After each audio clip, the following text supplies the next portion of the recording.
It's Shaka being in my field, the Dundada Colors with the Nunta swing behind his back, aka Shaka Black, aka SP Panther, aka Shaka Fuego, aka Shaka Being, aka Shaka Flay. Listen, man. Lately with the rappers, man, it's been, I think TikTok, to me personally, all the dancing and singing and stuff has really hurt the rap game, bro. It's hurt lyricism. You gotta bottle up. I mean, the songs is 2 minutes. I came from Lil Wayne rapping a whole 5-6 minutes on the beat, man. You know what I'm saying? Like, it's crazy. So we're gonna react to why Coi Leray went double plastic. If y'all don't know what that means, she didn't go gold, she didn't go platinum, she went paper plate. You know what I'm saying? Meaning I really don't even know the numbers. I know it was under 15,000, but it's weird because she done had some super big songs before the release of her album. But the thing is, she's real TikTok heavy. You know what I'm saying? Real dance heavy, like that type of thing. So it's just a weird trend in rap. You know, I love rap, bro. I love the art. You know what I'm saying? But I feel like the trend is really just the short form video content is really hurting musicians more than it's helping them. Sure, you might have a viral hit, but they don't know the whole song. You know what I'm saying? It's just for a little dance real quick, and they on to the next, bro. It's 5 seconds, man. But let's get into it, bro. Let's get into it. I like Coi Leray. Spider-Verse is one of the best films of 2023. I don't think that's a controversial take if you were to shout that out loud in the middle of a shopping center. People would just stare at you because you're weird. Spider-Verse being great is for a multitude of reasons that include visuals, storytelling, characters, and the music. Into Spider-Verse had bigger singles with songs such as Sunflower, but Across the Spider-Verse is a far more cohesive project. It doesn't have that breakout single, yet I find myself listening to this soundtrack regularly. Whenever I hear it, I can visualize the movie, and that speaks volumes to the production for Metro Boomin. One of the standout records from Across the Spider-Verse soundtrack is Self-Love starring Coi Leray. Now, I'm not a big Coi Leray fan, but I did enjoy this record, and I believe sometimes she gets ragged on a little too hard by social media. That was actually what my first video on this channel was about. I like Coi Leray. That's random. To my surprise, Coi Leray recently dropped a new album titled Coi, and since I enjoyed Self-Love, I figured I'd give this project a fair shot, especially since social media was clowning her for only selling 10,000 records. Oh, it was definitely 10,000. That does not mean your album is bad. It could just be a lack of marketing. So let's start off by discussing the album art. The album artwork is important because it gives us more insight into the artist's thought process. For Coi, Miss Leray went with a simplistic design. She chose to squat over a minimalist white backdrop while sporting minimal clothing. This minimal white backdrop allows your eyes to focus on the talent it requires Coi Leray to have when she's in the squatting position looking like she's holding in the biggest part. The bow wrapped around. He said, well, I look like she's holding the biggest part. Is that what you got out of this? That is a metaphor. She's trying to tell the world she thinks this album is a gift, but I can't stress enough that the key word in that previous statement is that she thinks it's a gift. Moving up, her chest is covered by a custom medallion that looks like it's holding the image of one of the generic vampires from one of 2023's biggest flops, Redfall. And of course, she's sporting a bob haircut because she hopes you bob your head to her music, but once again, man, he did not get all that out of that picture, bro. I can't stress enough that the key word in that previous statement is that she hopes. And the cherry on top is this lovely album cover is all complemented by a multicolored popsicle gradient and a generic font that looks like it was ripped straight from someone's MySpace page. Nah, he forgot to say he got inspired. That pose is inspired by Nicki Minaj and Lil Kim. Either that or Remy Ma. That's like an homage to the females in hip hop. That's definitely, Nicki Minaj definitely had that cover, and it was a really popular cover that she had that had her in that position right here. That's definitely an homage to Nicki Minaj. He being funny, but hold on. I know for a fact. Hold on, Nicki Minaj squat pose. I don't know if that's gonna, but come on, bro. Let's be real, bro. You gotta know hip hop. You're gonna be talking about this stuff. Let's see. That's definitely with the lollipop or something. Yeah, right here. I don't know if I'm gonna get demonetized. But you know what I'm saying. I don't know if we could even look at that. But that's definitely the Nicki Minaj pose, bro. Come on, man. She paying homage. And a generic font that looks like it was ripped straight from someone's MySpace page. Jokes aside, let's talk about the music. Coi is a 16-song project with a 38-minute 38 minutes. And you might be wondering how that's possible, seeing as 16 songs is a lot. But that's thanks to the fact that the average runtime for a song on this album is a minute is 2 and 30 minutes. seconds. There are a handful of songs that are less than that too, and that's only crazy. one song that's 3 minutes, which is the longest, by the way. Basically, don't expect any well thought out second verses, let alone a third. I'm gonna go on a limb and state that I don't like this album at all. Coi Leray, like many other recent artists featured on XXL's most recent freshman list, lacks direction. Coi isn't an album, it's more of a collection of singles. Singles that are so obviously designed to try and go viral on TikTok. Right. It's cringy. The most disappointing thing. Exactly what I'm saying, bruh. That it's killing the artistry, bruh. It's killing the artistry. About this all is that Coi Leray, she can actually rap. She's got a great voice. She's got charisma. She's talented. She can ride a beat. What she lacks is someone in her camp that can sit her down and say, okay, make a 4-minute song. This project would have been better served as a mixtape or an EP. Then everyone, including myself, would have judged it as so. When you make an album, let's be real.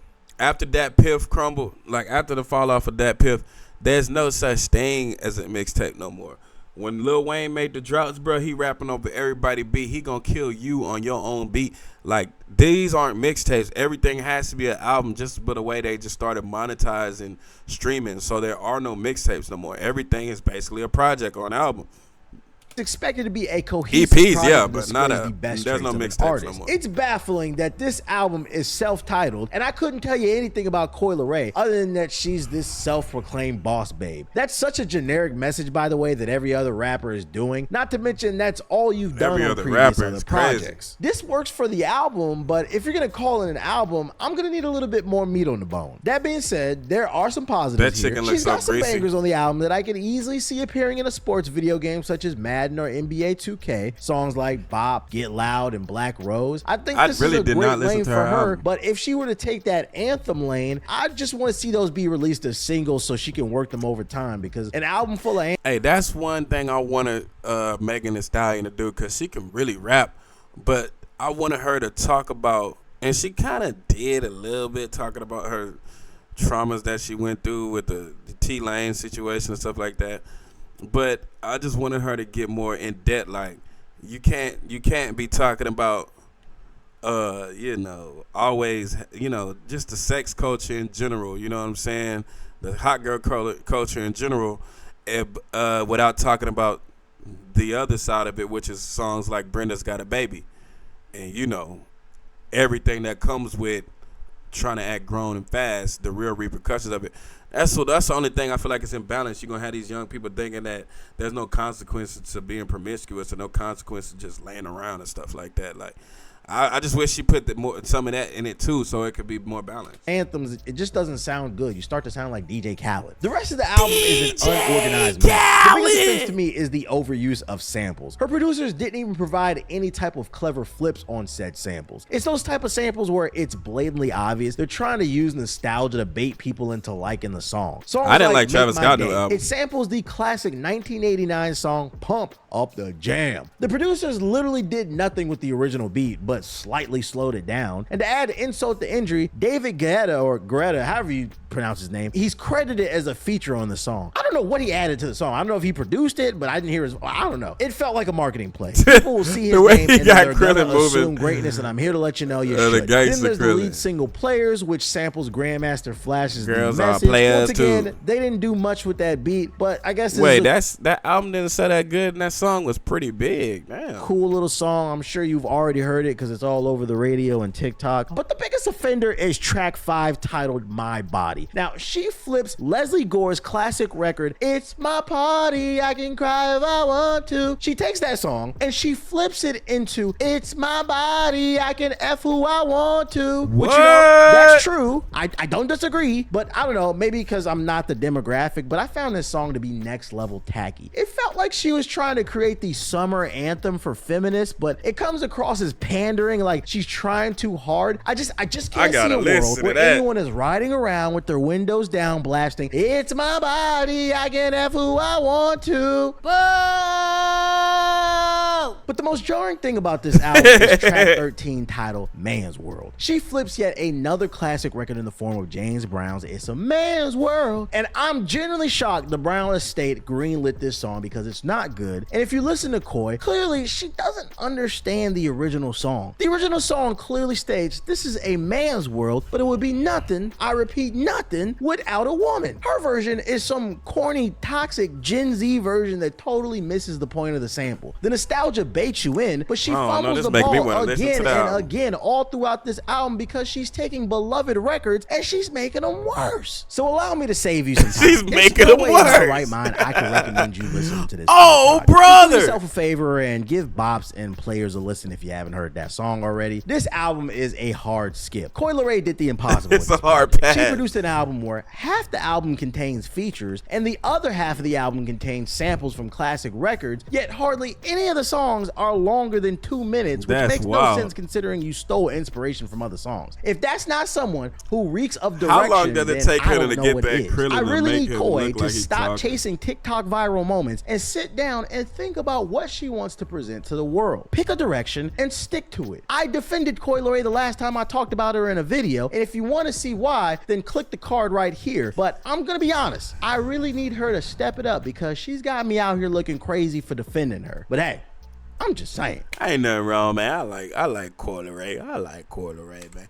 But I don't know, man. I think it's pretty much a given that when them type of albums come out, bro, when them type of artists make albums, you know it's not gonna be My Beautiful Dark Twisted Fantasy or like 50 Cent's Get Rich or Die Trying and nothing like that. Like, you kind of know what you're getting into if you listen to that album, you know what I'm saying? But she gonna still be eating because she got big hits, but I mean, it's only 38 minutes, which is insane. An hour, I mean, I don't know, man. That's pretty small, bro. I don't know. I'm gonna have to listen to it, bro. But y'all let me know what y'all think, man. It's your boy Shaka Billionaire Mafioso, the done died, the coach ninja with another talk swinging behind his back, aka Shaka Black, aka Shaka Fuego, aka Shaka Flame. Signing out, man. How y'all feel about? I like Coi Leray, but I mean, I just would not listen to an entire album. She gotta give me her hits, just the hits that pop up. You know what I'm saying, on my radar. But I know it's gonna be some misses. It's just 16 songs of that. Peace.